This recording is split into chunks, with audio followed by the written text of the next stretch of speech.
be the best, simple and plain. That's why I play the game. To be the best, you have to win. And that's what drives me. He's the best player in the game. It's just that simple. Yo, what it do, good people? We is back with another vid. I need y'all to like, share, and subscribe. Once again, like, share, and subscribe. Let's get this video to at least like 100 likes. Sorry for the technical difficulties, but let's get right back into it. We got R. Kelly's cousin speaking on him being in solitary confinement. In case people in the chat didn't know, this is what I was told, right? You can correct me where I'm wrong. That there was a plot for an inmate to actually delete Robert, right? Mm-hmm. And he was a member of the Aryan Nation. Yes, sir. He had cancer or something like that. So I guess they were. What I was told was that this white dude was promised, okay, we're gonna release you early if you go ahead and get rid of Robert. Go ahead and delete him. Mm-hmm. But he decided not to, and then somebody else was potentially hired by the prisons to off Robert, but that didn't go through. So why are they trying to get rid of Robert? Well, for one, and that's an excellent question. When you consider what was done to my cousin, what was done to R. Kelly, I having more insight and inside information following his cases prior to him being indicted and after he was indicted. I've been on the phone with the man for over 5 years as he sat inside of those places of incarceration. However, to answer your question, they have something. What we are alleging is that they have something to hide.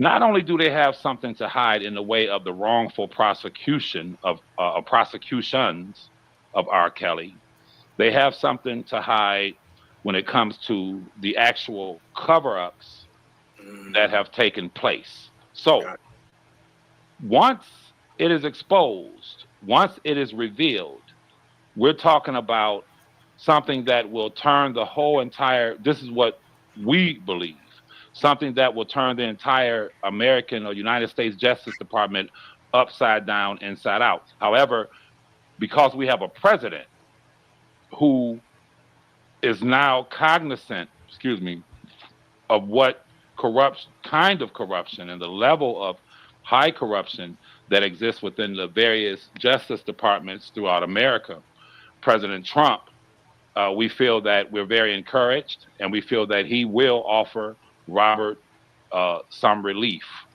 Gotcha. You understand what I'm saying? Yes, sir. Gotcha. And if I'm not mistaken, too, Robert is also dealing with diabetes, right? So they weren't giving him his medication at one point. And he got to eat if he got diabetes. Absolutely. If you can to bring your people up to speed, I don't know if you're able to do it, but the email that I sent you, which says Rob K, if you can put that on the screen and be so kind to read that, I think that we can cut through half of this interview because the people will understand exactly what is going on in real time. This was an addendum to a motion that was filed by his attorney, Bo Britley, who originally gave the press conference and launched the accusations against the BOP. If you could read, it's a very short document, but if you could read that, it's going to explain to the people that Robert, right now as we speak, sits in solitary confinement. Wow. Because he chose to speak out about a death plot, or an alleged death plot that has been placed against him. So now, in a retaliatory way, now we feel that the United States government, those individuals within that prison, are now punishing him, which is absolutely unconstitutional. It is cruel and unusual punishment. But I'll be quiet and let you read it to your audience, brother. But why are they trying to take Robert out? Why are they trying to take R. Kelly out? I need somebody to let me know in the comment section what's going on.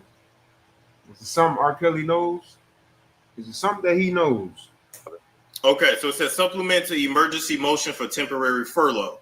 Comes now defendant Robert Sylvester Kelly, by-in through counsel Bo B. Brindley, and hereby provides a supplement to his emergency motion for temporary furlough. In support of his motion, Mr. Kelly provides as follows. When we brought our emergency motion, we did so with a great deal of fear and trepidation. The reason for that is obvious. We have evidence that our client's life is being threatened by the very jailers on which he is required to rely on for protection. Y'all know them people don't be no damn good. Come on now. And I can see why he put himself in solitary confinement, because,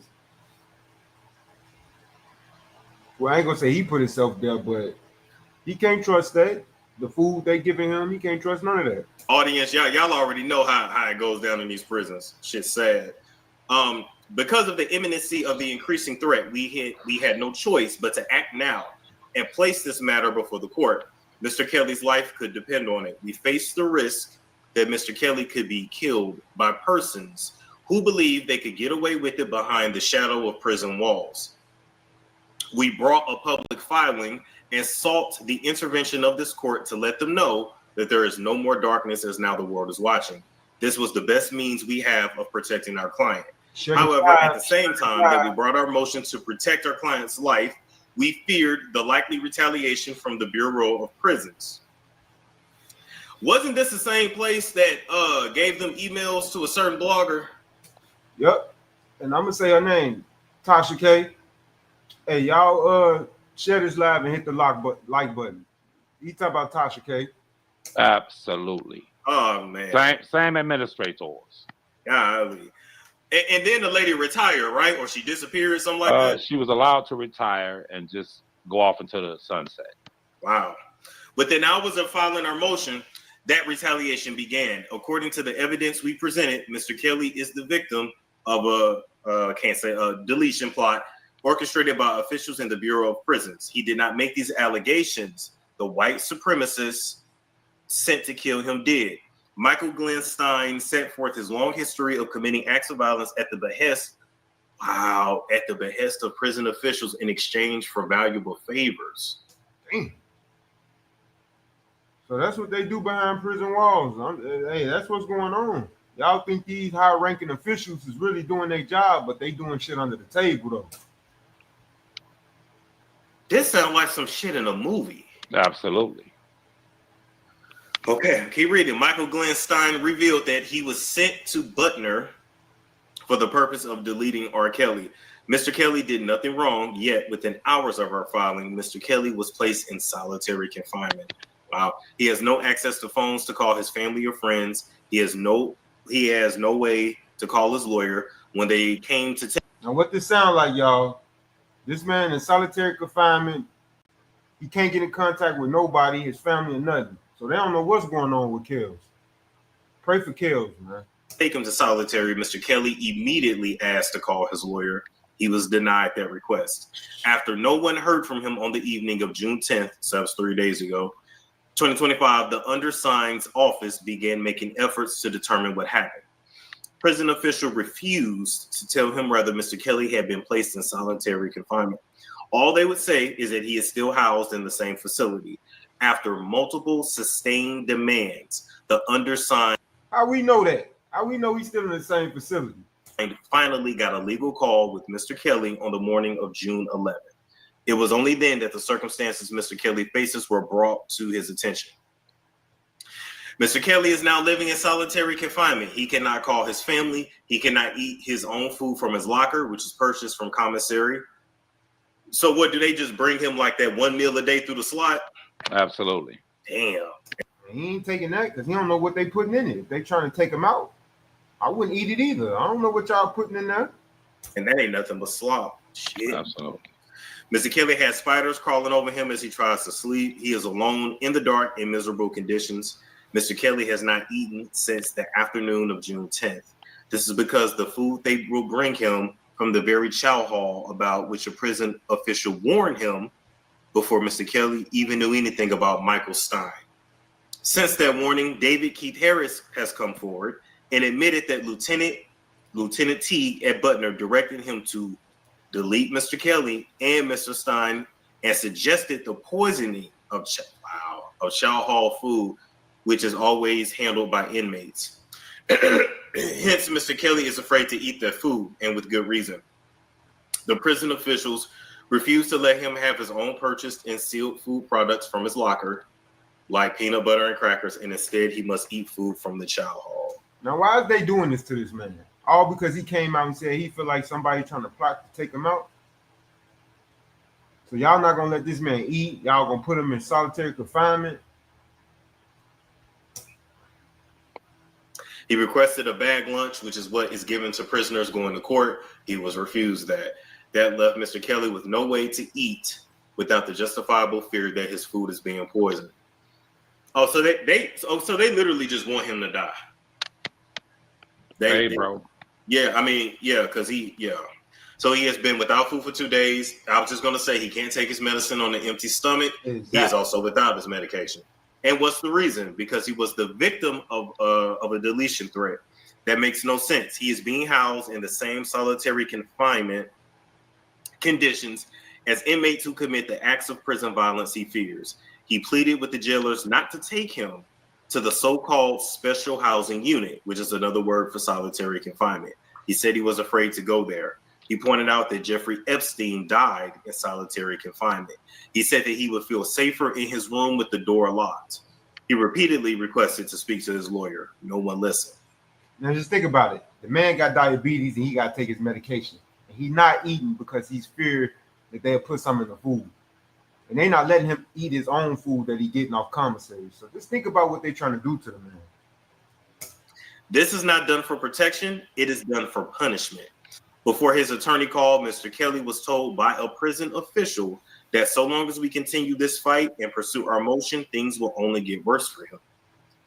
As Mr. Kelly languishes in solitary confinement for being the target of a deletion plot, the officer at Butner, who approached Michael Glenn Stein and David Keith Harris with directives to delete Mr. Kelly, remains free to walk through the facility and interact with inmates and staff, all of whom pose a potential threat to Mr. Kelly's life.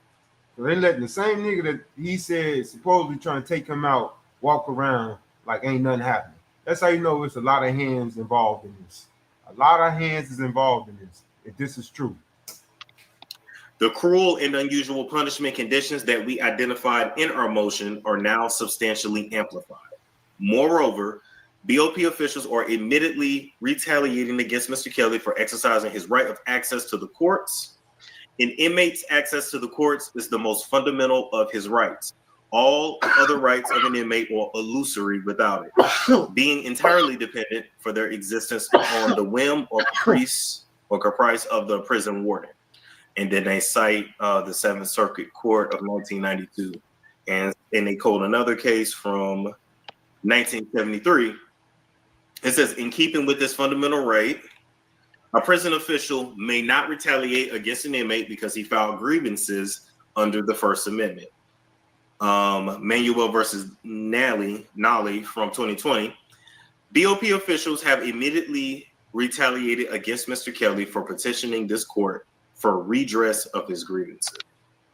Yes, sir. Retaliation is permitted. All other of Mr. Kelly's rights, including the right to be free of extrajudicial execution at the behest of federal officials, will be rendered illusory. The imminent need for intervention from the court cannot be overstated. Wow. Absolutely. And thank you for reading that. The truth of the matter is that we live in a country where power corrupts, and absolute power corrupts absolutely. I heard, and I'm not going to name no names, I heard a lot of prominent bloggers, like on the Breakfast Club, stating that, like you said, it sounds like a movie. I heard one of the guys on the Breakfast Club say, this R. Kelly just talking, this is something written out of Trapped in a Closet. Well, but they joke all the time on the Breakfast Club. That's all they known for. That's why I don't watch their ass. Storm, as you know, those who construct conspiracies, that is the aim, to make people think that what is being alleged is so outrageous that it doesn't exist. You know, you're very intelligent when it comes to that, when it comes to this whole landscape. So I would ask you guys to ask yourself a question. If Robert requested to just remain in his jail cell with the jail cell locked, was that hard to accommodate? No, they could have done that because, and don't get me wrong, I'm not super familiar, but I thought they could just keep you in your cell for like 23 hours a day, something like that. There you go. So, Yeah. but what they do is take him to the worst part of the prison. And let me, because I don't want to hold you up. You fine. Let me explain this to y'all. To the gentleman on the Breakfast Club, to all of you bloggers who continue to say that this is a play, that this is a farce. One thing we know that is not a play or a farce or something that can be refuted or disputed is that a prominent blogger who everyone knows received Robert's personal jail communications while he was in detention facing trial. One of the supervisors at the BOP, under the auspices of the BOP, took all of Robert's emails, mailing list, phone calls, because if you remember, Storm, when I asked Robert to call you, he had to process that and put your telephone number in his system. Yeah. You can't just pick up the phone and call who you want to call. They have to vet that person. They do, and it goes through a whole thing, and it says this is being recorded, but it lets you. There you go. So had Storm been a convicted felon, they would have said, no, we can't let you speak with Storm. Mm-hmm. So it was a vetting process. So if you consider that this prominent blogger who is she's at the center, she is at the center of what is going on right now. This prominent blogger received, which was not a crime, Storm Monroe, if he went to his email and someone sent him, follow me, all of P. Diddy's mailing list, all of his mail, who's writing him, all of P. Diddy's emails, where he emails certain individuals and they email him back, all of P. Diddy's phone calls, all of P. Diddy's phone calls, private phone communications with his attorneys. If Storm received that in an email and went on the Storm Monroe show and said, hey, y'all, I got all of R. Kelly's communications. Excuse me. I have all of P. Diddy's communications. I'm quite sure that Storm would have enough sense if someone who working at the BOP sent him that Storm would have enough sense to contact the FBI. That he would have enough sense to contact the federal authorities and say, this is what I just received. But this female blogger bragged about it, took the information she received and sent it to the father of the star witness in R. Kelly's New York case. I sent Storm proof of that. If he chooses to play it, that's on him. That's cool. I understand that. I don't want to get you, struck. However, imagine if Storm Monroe received that information while Diddy has been locked up in the MDC, a federal detention center. And imagine if Cassie wasn't ready or positioned or poised to testify against P. Diddy. But Storm took that information. I'm talking about who P. Diddy is talking to, who's writing him, who's he's speaking with on the phone, and the conversations with his attorneys. Imagine if Storm Monroe got that information and those communications to Cassie's father. And after Cassie received them through her father, she said, wait a minute, this nigga's talking to Young Miami?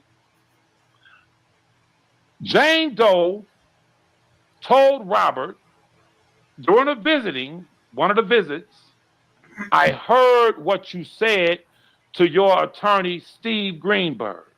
You said that you're going to continue to be with Joycelyn and that Joycelyn, you love Joycelyn.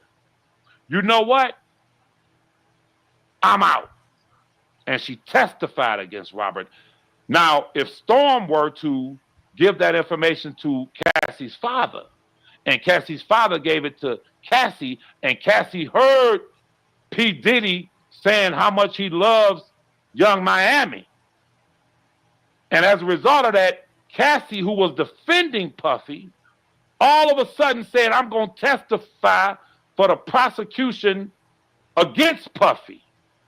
That is the quintessential definition of witness tampering. And that female blogger witness tampered. But to the guy on the Breakfast Club, to all you bloggers, if the BOP and the government could cover that up, you know and I know that Storm Monroe would be locked up right now if he did that. Why isn't that female blogger locked up?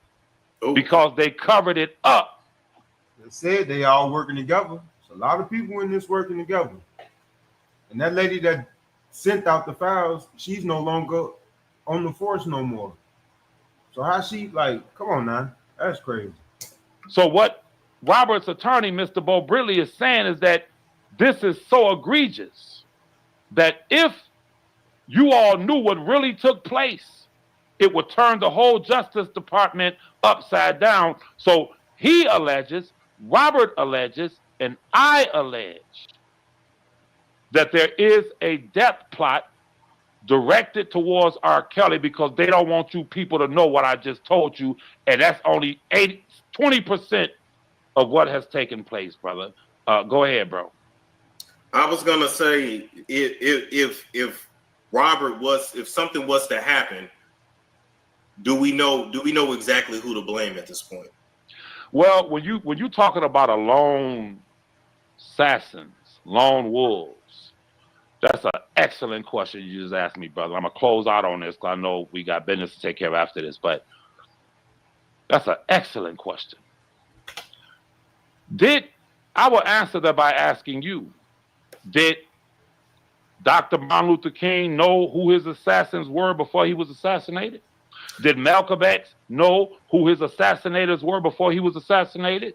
Did all of the civil rights individuals and those throughout history who were assassinated, did they know? Did President Kennedy know who his assassin would be before he was assassinated? No.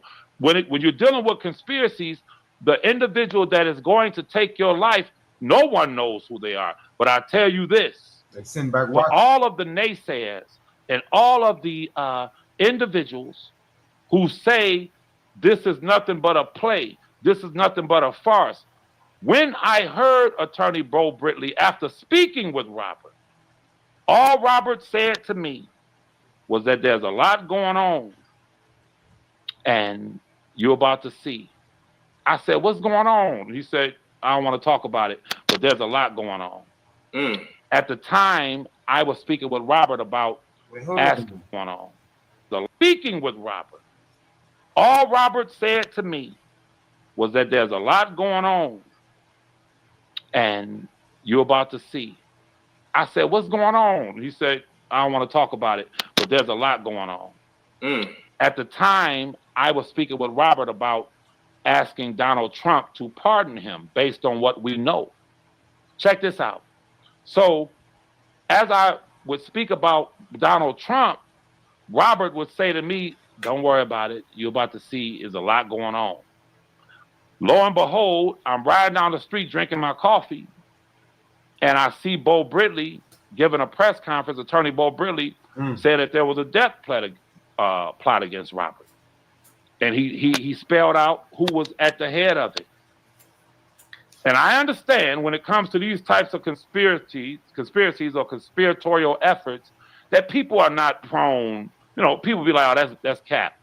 But when I heard it, I spilled my coffee in my truck. And I immediately contacted Bo Bridley and I said, sir, Mr. Attorney Bo Bridley, for all of those who don't believe what you and Robert are saying, please understand this. I'm going to send you some information that is going to confirm how the Justice Department has intentionally, members of the Justice Department, intentionally turned a deaf ear, and a blind eye to death threats made against my cousin Robert. Check this out. Bo Britley is in possession of this. I'm asking everyone before we close out to think about what I'm saying. In the R. Kelly 2 federal cases, has there been any instances where lives were threatened by individuals, any individual?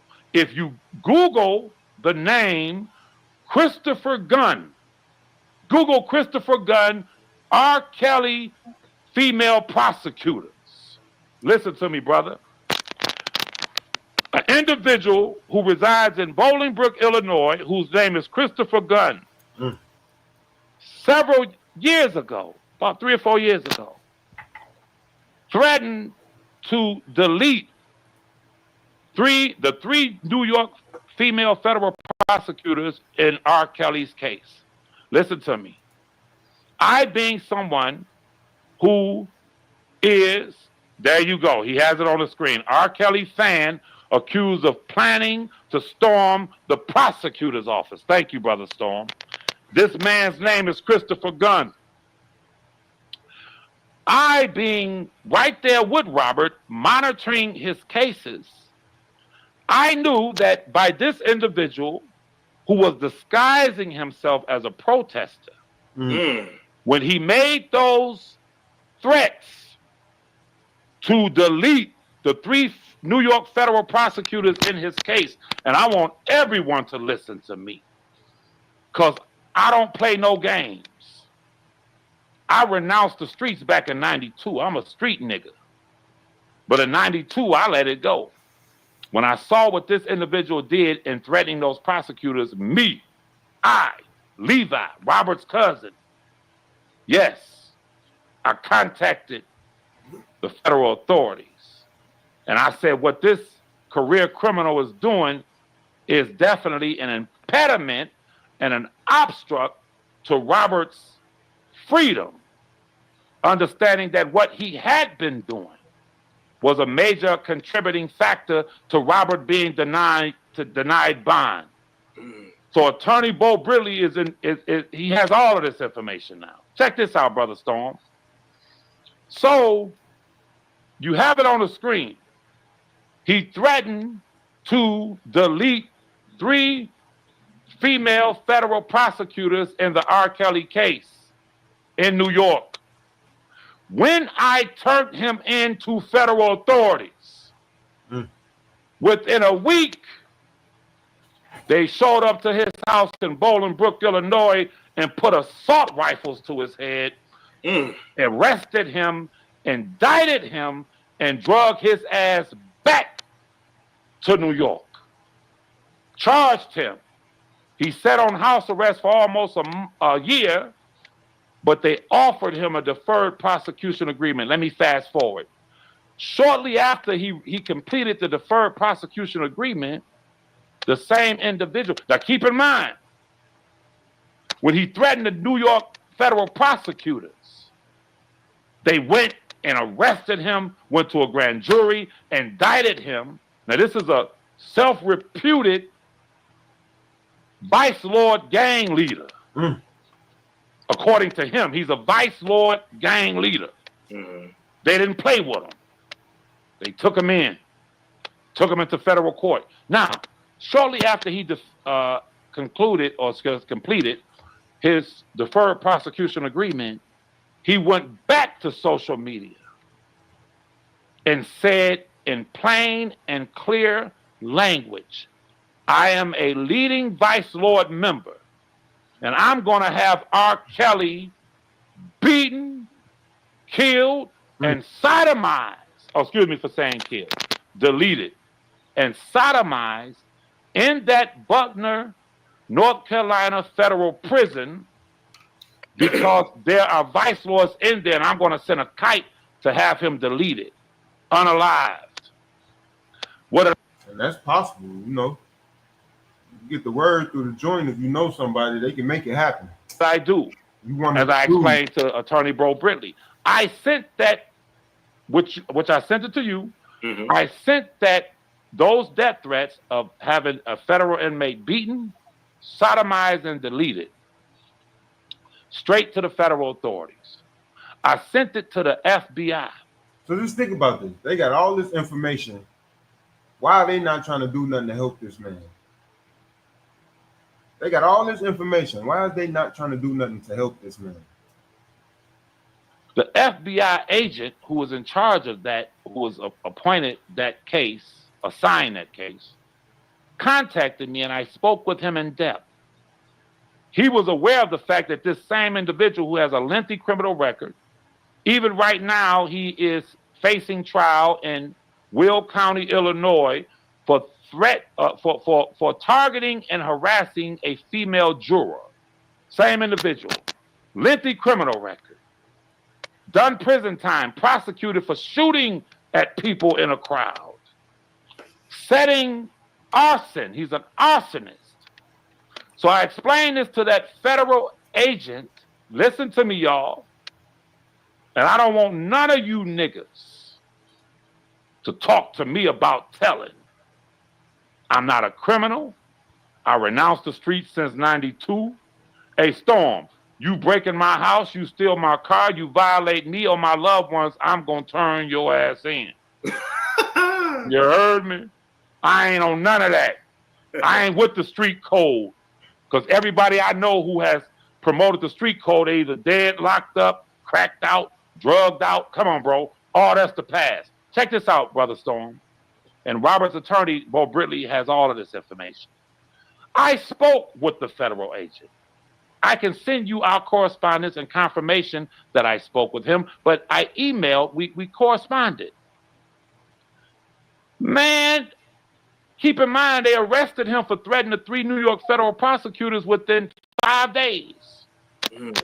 But when this individual made blatant death threats to have R. Kelly deleted, sodomized, and beaten by his Vice Lord gang affiliates, come on, man. They did nothing. Man. They did nothing, brother. So when Bo Britley says that they do not have a desire to protect R. Kelly, I have provided Bo Diddley with the facts and the truth, my correspondence with the federal authorities. Brother Storm, I will send you the emails yourself where you can see where he said we're going to take care of it. Check this out real quick. When I saw them not responding, I'm like, what's going on? The dude is still, he's facing trial for threatening the juror, and what the hell is going on? And they didn't respond. I contacted the BOP as Robert's cousin. And I said, look at here, my cousin's life is endangered. You have one of the leaders of the Vice Lords who resides in Bolingbrook, Illinois, whose name is Christopher Gunn. That's on record in the court files, saying that he's going to have Robert R. Kelly, my cousin, deleted, sodomized, and beaten. The BOP never responded to Levi. The BOP never responded to me. So you tell me, are they really interested in protecting R. Kelly, or do they have a vested interest in R. Kelly being deleted? I got the facts, bro. I'm sorry. Yes, sir. There it is. Listen, I want to say it's, as we wrap up, let me say this. You don't have to like Robert, or Rob, as I got to call him, which was pretty cool. You don't have to like him. You don't have to agree with what he did. However, the law and the justice, when it comes to the courts, we have laws in place for a reason. That's right. If laws were broken, technically that trial should have been thrown out. That's all I'm gonna say. No. Technically there was a mistrial, technically. But just because you don't like Robert personally, we don't want to go down the slippery slope of saying that people that are facing charges, they don't have rights. Well, who cares what happens to them? Well, let them go. Well, let them die and let them burn up and throw them away. because you never know if your ass gonna be in front of a judge. And you, That's right. No, that's and right. you want your rights protected. Damn I table don't give a time. damn if it's a speeding ticket, if you had to use self-defense, if it's something somebody accused you of. We have things in place for a reason. We have things in place for a reason, just point blank, period. And if somebody broke the law, if something was done wrong in that trial, things should have been handled accordingly. And it technically was a mistrial. But I'm going to leave that alone. Let the people know where they can find you, Levi. YouTube, Levi for Kelly. I will be coming on here giving Storm, as I just did with that document, updates that confirm that Robert is currently in solitary confinement. I'm asking people to. All right, so if y'all want to go watch that video from the beginning, it's crazy work because we did the live, but restart this live over. But go like, share, and subscribe over there at Storm Monroe. That was a good one right there. How y'all feel about that in the comment section, though? All this evidence and this man still ain't free. I don't condone none of the stuff that he's charged, what they saying he's charged for, or nothing like that. But for them trying to kill a man, at least put him in a position where he ain't got to be in fear for his life. You know, the man ain't eating. He a diabetic. It's just crazy. And then the way he broke it down, this do sound like something out of movie. Really do sound like something out of movie, because I'm telling you, there's a lot of hands involved in this. And if y'all know who Levi is, and if y'all been watching his videos or his interviews, he's been telling a lot. And shout out to Storm Monroe for getting them back on the platform. But me personally, I'm looking at it from the same aspect he looking at it from. Is R. Kelly really in solitary confinement? Is he really in solitary confinement? Nobody heard from him. This is crazy. But yeah, y'all like, share, and subscribe, and hit that notification bell. Peace and positivity, peace and blessings, and shout out to all the fathers out there. Like, share, and subscribe. Hit that notification bell. We the People TV.